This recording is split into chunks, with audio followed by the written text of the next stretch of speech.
Katie, it's great to meet you. I learned about your app via an article I read about mindful eating and your amazing journey. I thought I had to speak to you about mindful eating, about Eatiful, your new app to help people with their weight loss and to learn more about your weight loss journey. So perhaps you can tell us a little bit about yourself, your background, and how you got to this point. Yeah, absolutely. And it's great to meet you too, Charles. Thank you for interviewing me. I'm really pleased to be able to share something about my journey. I enjoy telling other people about my weight loss story because I think I've had a slightly different journey from many people when it comes to weight loss. I lost over 6 stones or 85 pounds, about 38 Wow. kilos, and I've kept my weight off. So I'm what might be classed as a success story in terms of weight loss, when many other people who try and lose weight or who do lose weight tend to put weight back on or really struggle with weight gain. And so my weight loss journey is perhaps different from other people's, but like most people who experience weight gain, my weight gain wasn't something particularly dramatic. It was something that happened quite slowly and very gradually over a long period of time. I found myself gaining weight in my early 20s, and I found myself being quite unhappy about it. I didn't really know what to do. I tried what most people try if they've got unwanted weight. They try diets, or at least that's what I was trying some years ago, because this is, of course, pre-weight loss medication, pre-GLP-1s and injections. The options open to me initially were diets. I tried them all. Some worked for a short period of time. When you stop the diet, you put the weight back on. Over time, I got more and more frustrated with my weight and I gained more and more weight. It wasn't hugely dramatic. It was just year on year, a bit more weight went on until the point where I couldn't buy clothes in what I would class a normal store anymore. I was buying double XL sizes. I was really miserable about myself, not because I felt that bigger bodies were bad, but just because I felt out of control, wasn't in control of my own body. It took a catalyst, a big, huge life event for me to be able to make a change. And that was having my daughter. And I was 38 years old at the time. And having a baby just was, obviously for any parent, it's a huge life change, life event, and makes you think about an awful lot of stuff, including your own longevity, your own health, and how you're going to be there for your kids. I decided that was it, and I needed to make a change, if not because I wanted to do more stuff with my daughter, but to be happier and feel in control of myself. There were two things that were a big shift for me. The first was that psychological realization that I could do something about this. I worked a lot on self-esteem and self-love and tried to understand my emotions around food. And then the mechanics and how I decided to actually lose the weight. So obviously, I had to eat less food to lose weight. There's no surprises there. But in order to do that, I used the concept of mindful eating. Mindful eating, starting with slow eating, helped me to rethink everything about food and to lose weight in an enjoyable way that I could sustain for a long period of time.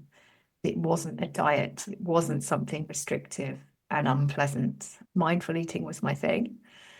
I learned all sorts of tactics. There's a little bit written about mindful eating, intuitive eating, conscious eating, and these are all very similar constructs. I'm sure you've heard of them all. Yes. For me, I read as much as I could. There wasn't a huge amount out there about this, or it was very personal to people. Mindful eating can be essentially whatever you want it to be and whatever you need it to be to help you on your health journey. Some people think mindful eating is spiritual and they talk about it in those terms. It's very much about gratitude for the food that we have and eating things not just to sustain your body, but to sustain the planet. That's all fine. Conscious eating is just the idea that you're more in the moment around food, and intuitive eating is the idea, I think, you eat to nourish your body. I took different things from different aspects of all of that and found what worked for me, which was first to focus on the mechanics of eating. I used to be quite a fast eater, and I would eat all of what was presented to me. So whatever anyone served me or what I served myself, I'd eat it all because it was delicious. And because I was eating it quite fast, I wasn't really noticing the effect on my body. Now, there's some problems with that. If we eat fast, we're not noticing the available signals from our stomach to our brain to tell us that we're full. As we eat, our stomachs get fuller and our hormones tell our brains that actually we're full, we can stop. If we eat really fast, we don't hear those signals and we override. So we're eating more food than we need. And often that then leads to eating when you feel full, and it gets less and less pleasant. Every mouthful becomes less and less enjoyable, but sometimes we carry on anyway. When I learned to slow my eating, I learned that actually, if I really tune in to signals from my body, specifically from my stomach and digestive system, I'll learn that actually a quarter or a third or half the way into a plate of food, I'll feel satisfied. And then, of course, I had to learn to leave that food behind that I didn't need, which is a whole other thing, a whole other Yes. step, but it's certainly possible. Within a very short space of time of practicing these simple, mindful and slow eating tactics, I was able to eat whatever food I desired, eat it slowly, focus on enjoying it more, and then I would be satisfied way before I used to be satisfied. I could leave it behind, and the weight just started dropping off. Amazing. It took about a year and a half, and I lost all the weight. I started out thinking, oh, I'll try and lose 20 pounds. This seems to be working. Let's see if I could lose 20 pounds. I lost 20 pounds. Okay, let's go for 30. Okay, brilliant. Goal achieved. So let's see if we could lose 40 pounds or 50 pounds. I lost 50 pounds. I thought, okay, this is mind blowing. It's ridiculous. I've never thought I could Incredible. lose that amount of weight. And then I thought, well, let's just keep going and see where this takes me. And it was about a year and a half. And I got to the point where my weight was officially in kind of government BMI language. It was a healthy weight, and I'd passed that barrier into healthy. BMI of like 24.9 or something. I thought if I could lose 50 pounds, let's see where this takes me. It wasn't like doing an unpleasant thing. It wasn't like a diet where you have to grit your teeth and be like, I'm brute forcing this. I can do it. I can stay hungry, but I cannot eat. It wasn't like that at all. It was enjoyable. I could go out for dinner, choose and cook foods that I liked. And I ate a variety of foods. I ate some very healthy food, I ate some unhealthy food, if you like. I still ate cheese, I still ate chocolate, I still enjoyed eating, but I was learning to eat to nourish my body. And as the weight dropped off, it kept dropping off. And I got to the point where about a year and a half after starting, I'd crossed the threshold into having a healthy BMI. So not only did I reverse obesity, but I reversed overweight and got to a healthy weight category. And then subsequently, I maintained my weight just by eating in the same way, eating quite slowly. I don't eat super slowly all the time, but I know how to moderate what I'm eating through those eating mechanics. And I've learned over time that there's lots of really interesting ways in, like, the mechanics of eating are absolutely fascinating. So eating too fast, of course, dulls those signals from our stomachs, but also eating with distractions means we're not focused on food or our bodies. Eating with other people, sometimes we can mirror their speed of eating for a variety of different reasons, really interesting psychological reasons, like we want to keep up, make sure there's enough food available for us. All of these are animal instinct things that it's really hard to override. Work schedules and societal norms about 3 meals a day, maybe 3 meals a day was made up so that we could do our jobs well and not take too much time out of the workplace. But what if actually you're one of those people like me who's better eating 6 times a day, a smaller amount, but keeping that level, learning to ignore what you're served or what somebody decides is a portion size was something that really worked as well. It doesn't matter if someone brings you a big plate of food and you're only going to eat a bit. You've got to eat what's right for your body. Understanding that calorie counting and those measures that say 2,000 calories is right for you might be right for you, but it might not be right for you. Maybe you need a bit more or a bit less. And actually, if you think about it over time, I put weight on because I probably wasn't eating much more than 200, 250 calories a day more than I needed. But over a long time, that really builds up. So if you can reduce food intake just by a little through some of these eating mechanics, then it becomes really interesting. That's good. There's a lot to unpack there. I mean, it is a fantastic story, and I'm sure just going to be very impactful for people. The idea that you can take control, take autonomy around food and not necessarily fall into the trap where other people are dictating how much you eat. As a doctor, I see a lot of patients who struggle with their weight, and sometimes they can't have surgery because their weight is too high for safety reasons. I hear a lot about people struggling to leave food on the plate because they were brought up by their parents to say, you've got to clear your plate, people starving in other parts of the world, that sort of narrative. How do you deal with that? Yeah, and that's a really good point. That's like the next level. So I think there are 2 parts to this. That first part I described as the eating mechanics, just slowing down lets you understand the physiology. The next part is the psychology. Why are we compelled to not allow food to be chucked in the bin? Why do we put it in our bodies rather than in the waste disposal? Why are we not okay with leaving it behind? Why do we see food as comfort? Who taught us how to eat? Where did all of that come from? Were we lacking in something in childhood? And for so many of us, it's a really grey area. I think many of us think we had a reasonable upbringing. We're not blaming our parents for this, but still there's this idea that food can be a treat. So food is love. And if you're feeling low, you go for food. Many of us have emotional attachments to food that have developed over time that could be hugely complex. And for me, mindful eating helped me unravel a little bit of that.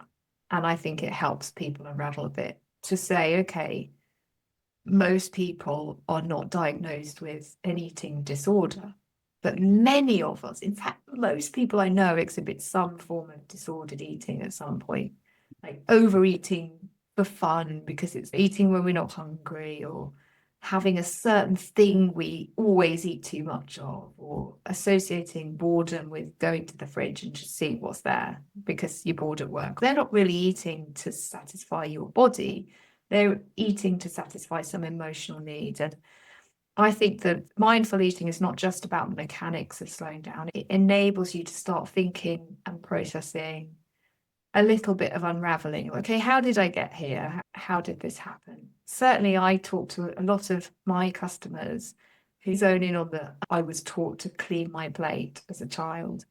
And even today, my daughter's now 11, and she was recently, 5 years ago, given a clean plate sticker for cleaning their plate at school.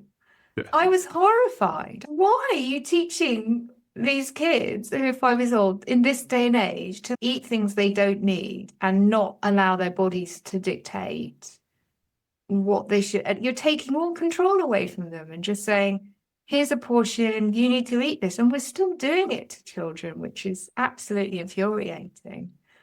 But it's well intended, isn't it? People, food is love, food is health, eat enough, eat your greens, eat things you don't want. And it just teaches us all these really bad behaviors, cognitive behaviors, where we're like, oh, and then you're scared of the vegetable because you might not like it. And you go for other foods that give you that comfort instead. So there's a whole world of our societal norms that teach us how to eat are really quite damaging. Yeah, it seems strange that for virtually all of our human history, the lack of food has been the biggest threat. It's something that has been you wouldn't pass on your genes if you didn't have enough calories. It's one of the key signals that a woman is undernourished, that if their periods stop, it's like, you're not ready to procreate. This time in history is a recent phenomenon of having overabundance, having so much access to food. And now I see more people dying globally due to the consequences of excess food rather than too little food. It seems kind of strange, although obviously the excess food has its negative consequences in terms of mortality. So yeah, there is a lot there. One thing that struck me, speaking to a patient recently who has lost a lot of weight on weight loss drugs, I'd love to talk to you about in a moment, but she mentioned that her mother had had 2 bouts of bariatric surgery to try to lose weight. She'd had a gastric band and then managed to regain weight. And she had a gastric sleeve and still regained a big amount of weight, which is surprising given how small the stomach capacity is made with that operation. And she commented, this lady, that her mother was the most incredibly fast eater. They'd go to a restaurant and barely sat down and her mother was ready to go. And how she felt herself, she'd taken on her mother's behaviors. And I think this is one of the things that makes some of the research around the genetics of obesity so difficult, because we assume that's because sometimes overweight children have overweight parents, therefore it's genetic, but not taking into account the fact that monkey see, monkey do, there is a mimicry effect there. Did you think that was something you experienced yourself? Did you have that in your family? I know some research shows that younger children tend to eat faster. What was your story there? It's a hugely good point. I wasn't surrounded by massively fast eaters, but we had healthy competition. I have a sister, and it was who can have the bigger half. You're just competing naturally, which is a natural thing among siblings.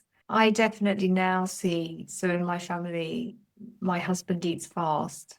Men eat faster than women, by the way, because they have strong, just physiologically, you have stronger jaws, which means it's easier to chew. Yeah. Men just naturally get through that food more quickly. Mm-hmm. So if you're in a household with a man who's eating fast, what you don't want to be doing as a woman or as a young girl is trying to keep up. Sometimes my daughter gets a little bit edgy that her dad is eating a lot of the food, and I have to make sure that everybody feels comfortable that there's enough food for them. The right amount of food for them isn't the right amount of food for somebody else. A 6'2" man who's just been to the gym should be eating a lot more than an 11-year-old child. You have to explain that it's not that it's an unfairness or that you can't have something. It's just about proportionality. Yes. I think children have a big struggle with fairness, isn't it? Having 2 boys, it's always a thing that even though they're very different sizes and ages, it's about trying to be fair. That's not fair. One has more than the other. Yeah, that's interesting. Fascinating. I didn't realize how much of a role the speed at which you eat, and therefore the amount that you process the food in your mouth, has on the digestion of food and how that can have negative consequences. Has that been something spoken about in your past discussions with clients? It's definitely true that if you're eating more slowly, as in you're chewing the food more in your mouth before you swallow it, you're breaking it down more. And therefore, it's easier for your body to digest and get the nutrients from it. If you're swallowing not very well chewed food, your stomach has to do more of the work. So my understanding is that it's just better all round if you eat more slowly, because lots of mechanics happen, like the breakdown, the processing, etc. Yeah, I think a lot of people don't realize that some of the actual digestion starts in the mouth itself. Yes. So saliva contains enzymes, one of which is called amylase, which starts the digestion of starch in the mouth. The ability to do that is dependent on the surface area of the food being high enough that the enzyme can get to work. I know a lot of people experience things such as bloating and reflux, heartburn, etc., because they're eating too quickly. And also when eating quickly, they're swallowing air as well, which results in bloating and feelings of discomfort, which then may make somebody want to eat something else to address that, which is counterintuitive. Yeah. We also advise people to drink water, which sounds simple, but I think that has some interesting mechanics on the food as well. If you drink a glass of water before you eat, you're putting a bit of friction before food, just slowing yourself down. You're setting your mindset and the expectation of that. you're going to be slow and intentional and enjoy it a lot. But also, by having the water already in your stomach, you're putting something else in there to fill you up a little bit. You're moisturizing and hydrating yourself and helping that food to digest better as well. So there's lots of interesting reasons. And when I was talking about mindful eating being seen as a bit of a spiritual thing sometimes, I think there's a lot of history in it. There's a very ancient tradition of mindful eating, or ceremonies like saying grace before eating. They're not just there to say thanks to God. They're there to slow you down, give you a bit of mindset about what nourishing your body. You know, you can use those things for all these things as well. So I think that the eating mechanics and the eating psychology are very intertwined, but they can really help each other. But the key to unlocking all of that is slowing down. Slowing down is hugely powerful because it just enables all of this other stuff. The effects of the modern life, the stress, distraction, etc., are interesting. Professor Martin Yeomans, who's been advising us around our work on dietary behavior, he's been doing this work in this field for almost 40 years. He tells some stories about some of the past studies, which are fascinating. For example, in one study, they had people in a sort of like a cinema setting, and they had popcorn in a holder next to the chair, and they're watching a film. Unbeknownst to the research participants, the popcorn container was being refilled on the bottom as they were eating. And people just ate and ate because their attention was on the film, that they were overeating. Not helped by the fact that if you go to a cinema anyway, the portion sizes are absolutely enormous. There's a whole psychology there between the small, medium, or large that they do and how they price it. The distraction aspect is really relevant in my role in healthcare. Oftentimes, as a clinician, you have to grab food on the go. Some of the nurses in the operating theatre, when they're having to have their food, they're having to be very quick about it, checking emails whilst eating. Again, just not helpful. No, it's really not. And to your point about pricing, there's also this issue of value. If you paid for it, you should get the value from it. I bought this, it cost £7 for a giant bucket of popcorn, so I should really eat that because it was expensive. Or, you know, well, I upgraded, so I ought to have that value. Or like, you know, the buffet scenario where you paid once, so you should eat as much as you can type thing. Yes, And yes, it's all you just, can eat. these are the psychologies of our society and how they impact us. I was at the European Congress on Obesity in Malaga a few weeks ago, and there's a lot of talk there about food systems and this idea that it's not just down to the individual to solve their issues with weight. We've got to fix the food systems that mean they don't have access to healthy food, or that there's too much advertising or too much junk food pushed at them. There is a problem with food systems, but I think there's the possibility for people to take back some control. We are able to take a little bit of control ourselves. By that, I don't mean eating like a rabbit on a tiny diet where you're allowed a certain calorie intake. I mean more on the just listening to your body more and feeling what it needs and taking a more mindful approach. Absolutely. I suspect that when we look back at this time, at 2025, in some years, we'll consider our use or exposure of young people to foods potentially damaging to their health in the same way that we look back at young kids being exposed to cigarette advertising and the like. It can be very difficult, especially when they say portion sizes are so large, and it can be seen as a reward for doing good work. At the local hospital where I work, they have a donation box at the reception for Grace Ormond Street Hospital for children. And it's basically you put in £2 and you get a bag of sweets. It's kind of messaging there, decoupling the role as food for nourishment versus its role potentially as a reward, the lollipop given to the patient after being brave for having had a blood test or some such thing. Tell me about the research, because you mentioned about the conference you went to. I think you've been doing some research around dietary behaviors. I'd love to learn more about that. You know, even though Eaterful is a very tiny business at the moment, we want to understand, I really want to understand more about the science behind this. behind mindful eating and what it can unlock. There are many reasons why we embarked a scientific line of inquiry to try and understand how it helps people.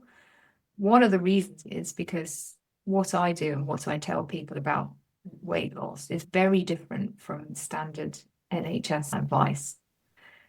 And so I want to check that what we offer works and also have a bit of evidence as to how it can help people. So we started working with a team of researchers at Liverpool John Moores University in the behavioural science department.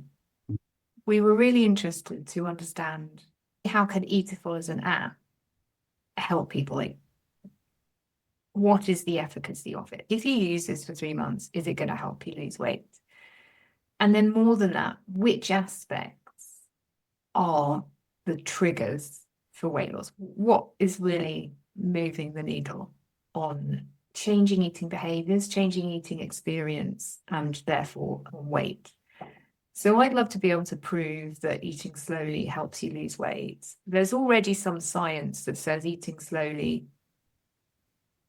you're more likely to have a lower body weight, lower body fat if you eat slowly than if you eat fast.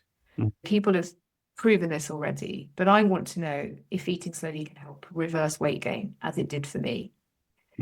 We're not quite there yet on the data because our study is still ongoing. In a few months, I hope to be back here saying, yes, absolutely, eating slowly equates to this much weight loss over this period of time. At the moment, we do have preliminary results on other impact. If you eat slowly, you are twice as likely, you will enjoy your food twice as much as if you eat fast, which I just think is really interesting. It's like, you're going to enjoy it more. And therefore, from a psychological point of view, if you're enjoying it more, you're getting more value from it. You're effectively getting more of that psychological value, that emotional value from less food. And that's, for me, that's certainly what happened to me. I was able to enjoy the eating experience much more and lose the weight while I was doing it, which is why I think it's an absolutely brilliant method. Our research is proving out some of this. It's also really looking at the fact that we've uncovered, as we've interviewed lots of people in our study, the issues that make people eat too quickly, they're psychological issues. So you put the mechanics in place to help people think a little bit more, put the friction before food, go, oh, okay, I'm doing this, I'm thinking this, or I'm feeling this, or I'm doing this. Therefore, now I just need to act in this way, eat more slowly, drink my water, chew more often, pause, reflect, and that helps them. The research is preliminary findings delivered. It's all good, but we're hoping to prove a bit more in terms of actual weight loss shortly. Yeah. I mean, it's very unusual to have, say, small startup doing this kind of research, but clearly it's very valuable because you want to do an evidence-based approach, which is fantastic. I've looked into this a little bit as well. And as you say, there is good quality research around this. There's one study that went on over 18 months with a device called the Mendometer, where it was basically a weighing scale. It gives feedback on the rate at which food is eaten. And this is a study in adolescents that found that they lost weight and actually kept the weight off when they looked at them over the long term, which was really interesting. The research, a lot of it from Asia, mostly Japan, showing how there's metabolic benefits as well.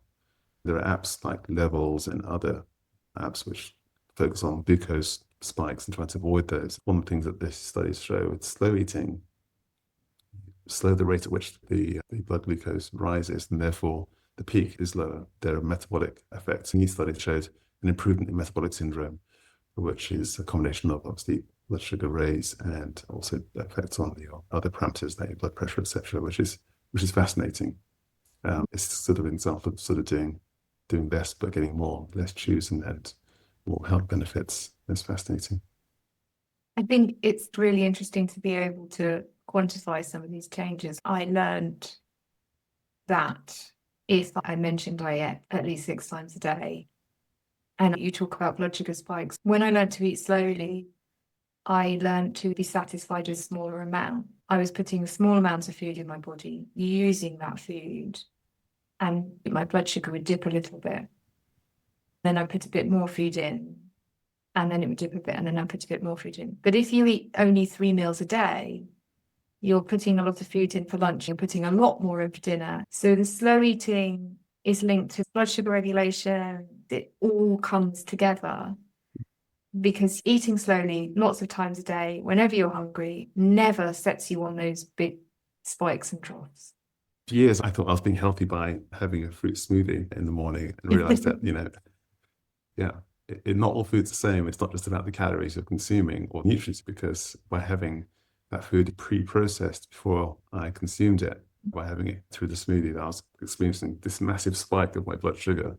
I wore a CGM, continuous glucose monitor, last year for a couple of weeks. And then, your blood insulin is rising to try and get rid of that very toxic glucose, which is like having fuel in the engine of a car that's not inside the fuel pipes. It tries to mop that up, and then it sort of overshoots. And then you have this massive drop in your blood sugar as the insulin's still acting, as the sugar's taken care of, then feeling hungry again or feeling really fatigued after having had the smoothie. So it's been fascinating to learn that that wasn't really at all helpful. I may as well have been drinking a can of Coke at the time. The fiber in whole fruits helps to reduce the rate at which that rises, presumably because it's slowing down the consumption, much like slow eating is doing. Yeah, it's hugely fascinating. At Eatable, we help people with the eating mechanics. If you have a wanted weight and you've tried all the diets and you don't like diets, try this because it's a different thing and it doesn't require you to go hungry ever. We don't tell you what to eat because it's personal. Sometimes things can be healthy, sometimes they're not, or we don't want to tell people not to eat a fruit smoothie or to eat vegetables they don't like. And again, it takes that control away. I think that's where diets fail. So if you give people a food list, it's a problem. Yes. Obviously, nutrition is a huge part of the puzzle. I think, why I don't look at nutrition, I'm not a nutritionist. There are lots of other people doing that. That traditionally hasn't really helped people struggling with weight.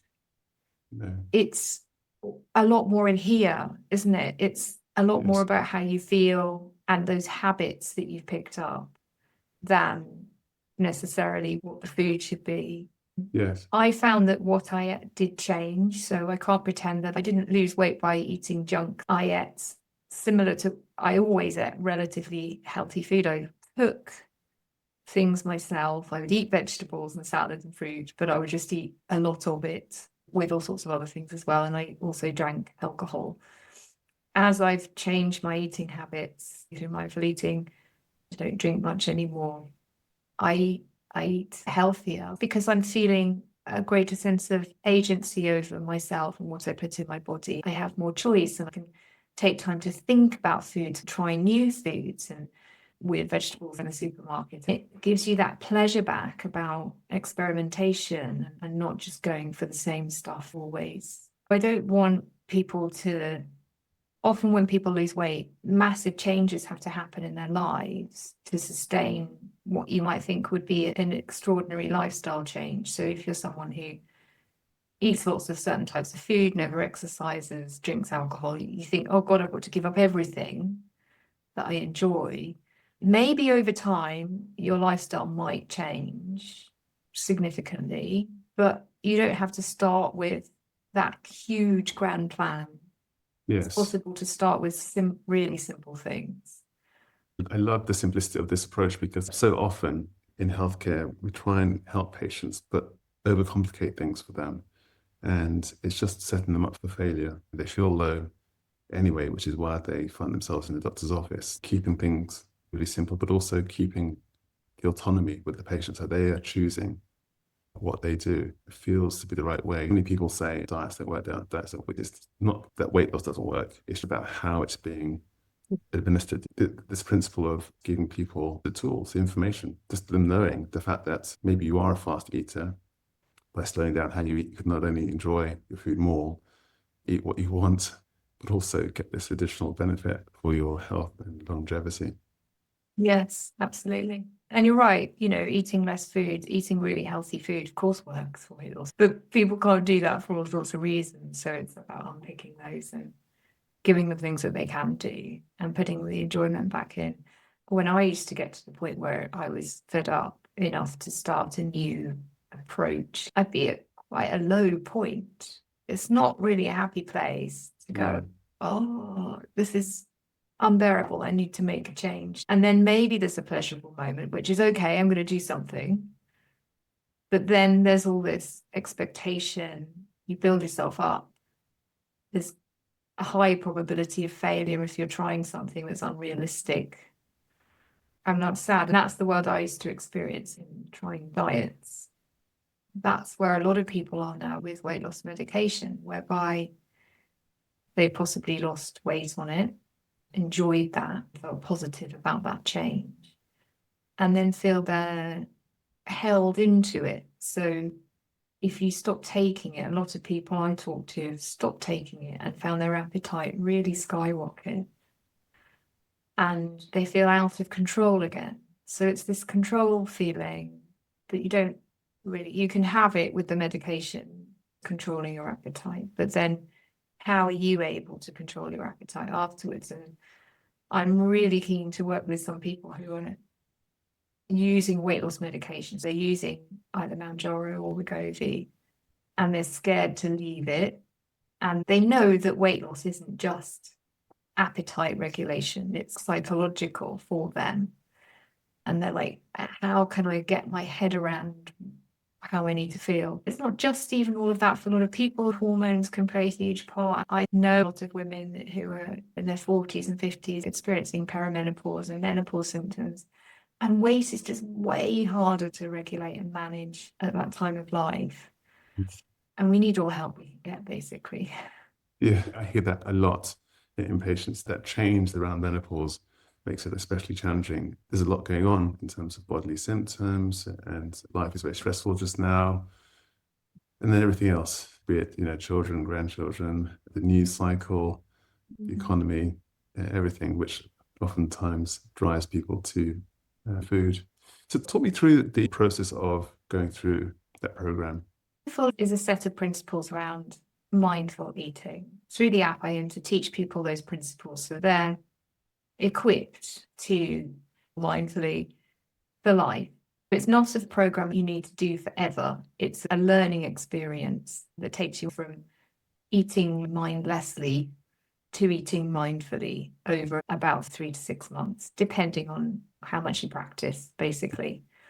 Now, weirdly, some people get it instantly. So they, learn the lesson. So we have audio lessons every day for a number of weeks that talk about the things we've just been talking about, the tactics, what to do, how to slow down, how to stop when you're full, how to know when you're full, what is fullness, how to know the difference between true hunger and emotional hunger, or expectation of eating, or societal issues. The app talks about all of that through a series of lessons. Listen, let it wash over you, but think about it, start thinking about your experience.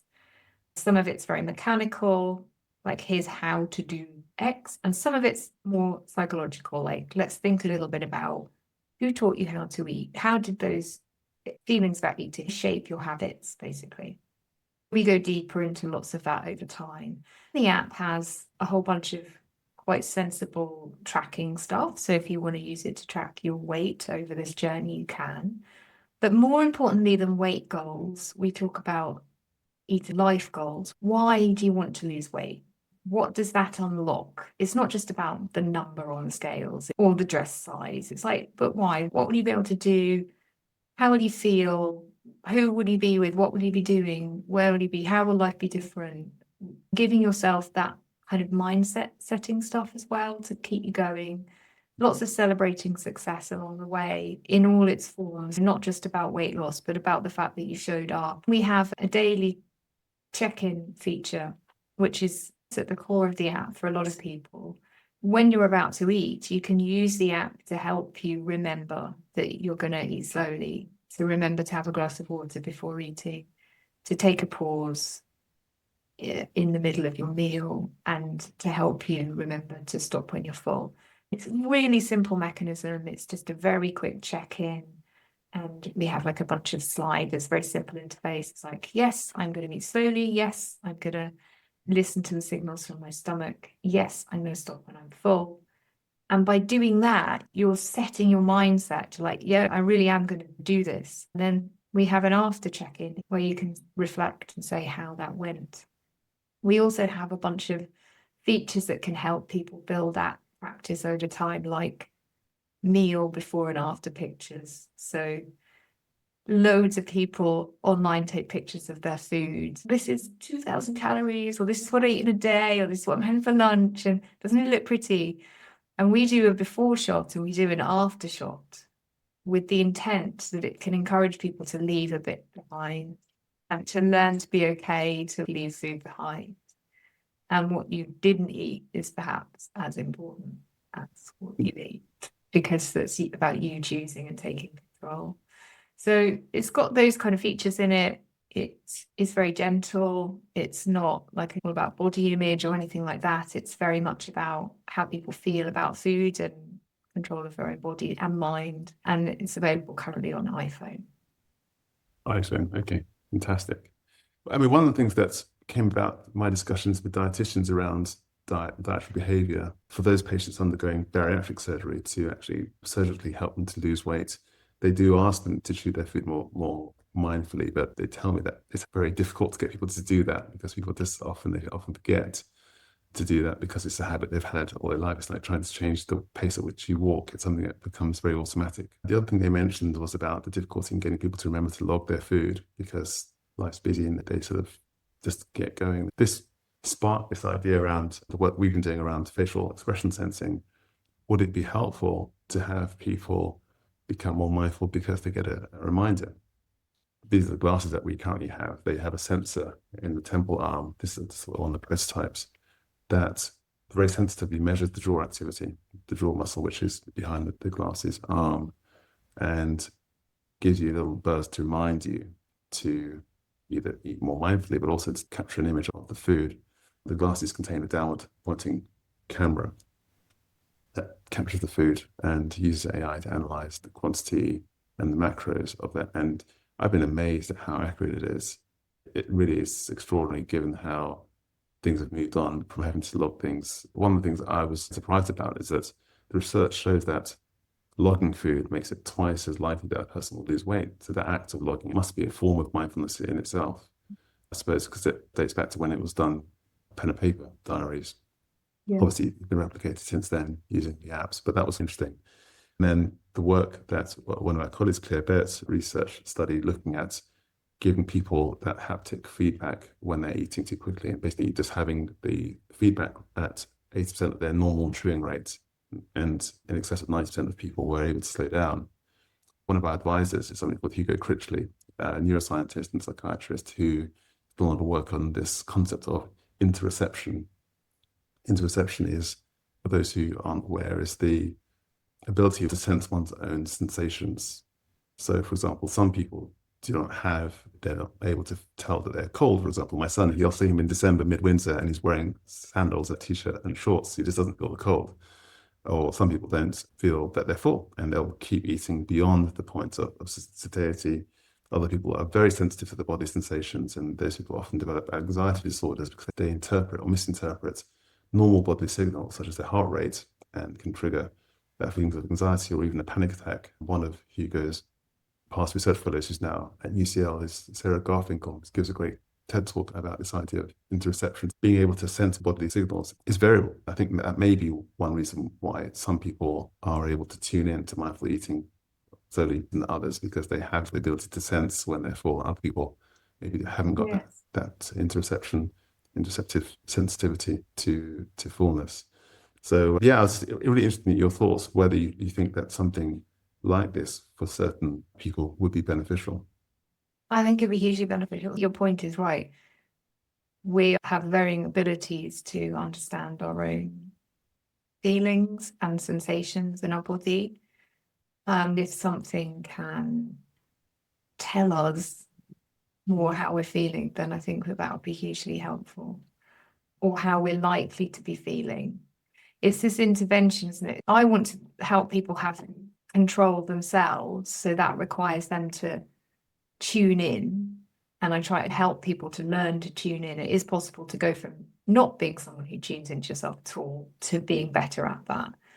I was going to ask you about this, Charles, actually, like if your device can understand someone's emotions, does it understand their emotions before they understand their emotions? That's when this gets really interesting, doesn't it?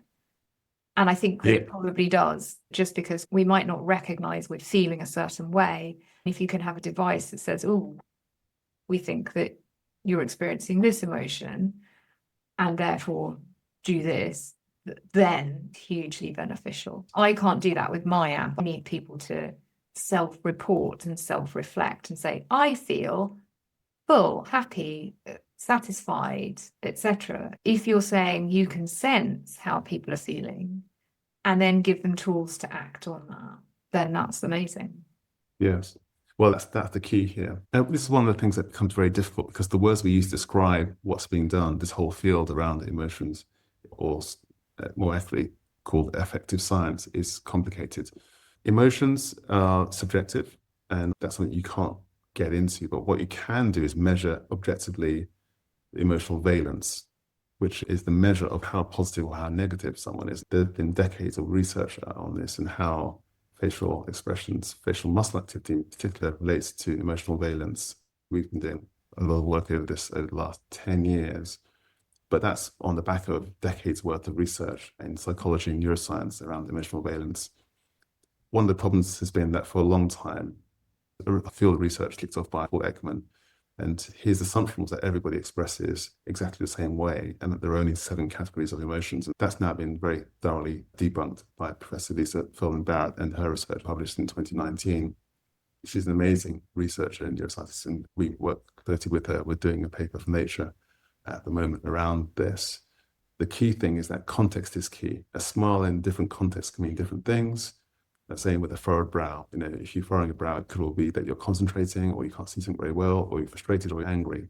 Typically, they mean the same overarching thing in terms of valence. There is a mismatch between your expectations and what you're experiencing. And that's why valence is a much more precise way of looking at things, rather than saying it always means angry, for example, when the brow furrows.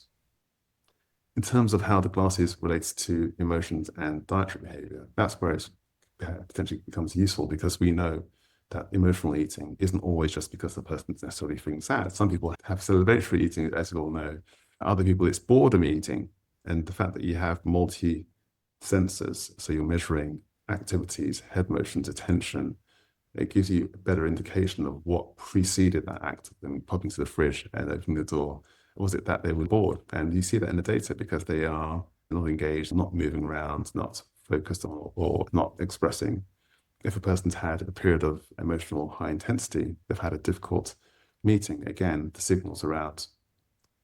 So we can measure speaking without actually invading the person's privacy, because when you speak, you draw moves, and there are micro vibrations that we can detect in the glasses. If you're having a heated discussion, you can make inferences about that being a negative experience. And then if you tie that event to that consequence, i.e. that negative event, and then eating, you may be able to describe that this was an emotional eating event. Similarly, if you've seen, based on data, that there's been a long interval between the past meal, you've known when they ate and how much they ate, you can preempt the fact that the person may now actually have a binge because they left it too long. And that's something that a lot of patients who work, especially in healthcare or in social care, struggle with, because their work schedules are so difficult that they miss meals. And then when they finally get home, they just have a massive binge, which doesn't help them at all. Being able to preempt that and remind the person that they're not eaten can be beneficial, so that they eat a reasonable amount in a more mindful way. This is one of the reasons why it's so exciting. Yeah, it's really exciting. And there's huge uses of it in weight care, but in helping people understand. I think it's about helping people understand themselves better. You can understand why your habits are your habits, then you can change them. And where previous weight loss methods have failed, it's because there's no attention paid to understanding yourself. It's just forcing you out of shape. Eat this, don't eat that, do this exercise. Of course, those things work, but until the person has agency and control, it's not going to be sustainable. So I think any solution that is about self-reflection, self-understanding, either doing it yourself or having help from a device to understand yourself better, is going to be really good. So, I mean, we see this as being what we want to do is have integrations with other apps. It's not going to be necessarily that people need to use it forever. It could well be that they use it for a period of time, almost as a diagnostic or as a way of relearning a habit. The origins of the technology were around facial palsy and helping people retrain their expressions. In the same way, this could help people retrain their eating behaviors by working in partnership with developers and others once we get to the point where it's available at scale. How's it going in terms of the app? In terms of, so you launched? Yeah, we launched in just at the end of December. Obviously, tiny startup, tiny marketing budget, so it's slow growth. But our studies really helped us actually in recruiting people into the study to use it in a very controlled way has been really helpful because we've learned a lot from those people and we're going to learn a lot more as that finishes. But I get good feedback. If you work in weight care and as someone who's lost a lot of weight, I know what it means to people to find a way forward. And you know, I wouldn't say I get tons of fan mail, but I get the odd email from people that says, I'm really enjoying this, is really helpful. I didn't know I ate so fast, or why that's such a key, or the pennies just dropped and now I'm enjoying my food more, or some little snippets like that. And it just means the world to know that I've been able to help other people think differently and enjoy eating and taking control of their health and well-being. Absolutely. I wonder whether targeting the bariatric patients would be beneficial as well, because in those cases, they often have, I think GLP-1s is one area that's clearly an important one. I've also seen many patients who have really struggled and they feel stuck. They can't afford it anymore. They're spending out of pocket £200, £300 a month, sometimes more on these treatments, and find that whenever they stop them, the weight starts coming back on again. Clearly, behavior change needs to be integral to these treatments, but oftentimes it's not. We did some research on who finds this approach healing, therefore who should our target market be, but also who is it useful to. We looked at how much weight people think they need or want to lose and found interesting statistics. This could be useful for patients on a bariatric journey, but a lot of our customers don't have much weight to lose in the grand scheme of things, and certainly wouldn't be applicable or appropriate for them to be in an NHS weight care environment. They couldn't go to their GP and get help with weight loss, either medicated or otherwise, unless it was maybe social prescribing to a few free weeks at Slimming World or something like that. They fall completely out of that clinical care category. They're people who want to lose up to 50 pounds, often up to 30 pounds. They're in the overweight category, not the obesity category that the NHS would look at. I see this very much as preventative. It can stop you gaining more weight. It's about changing behaviors before they cause you a bigger problem. There's a much wider trend, isn't there? Now we're all internet enabled and social media's up. We're all taking control of various aspects of our lives. We're no longer relying on the NHS to do lots of our health for us. We've got apps, trackers, fitness devices, different ways of thinking about health and well-being. More and more people are looking for other ways to take control of their own well-being.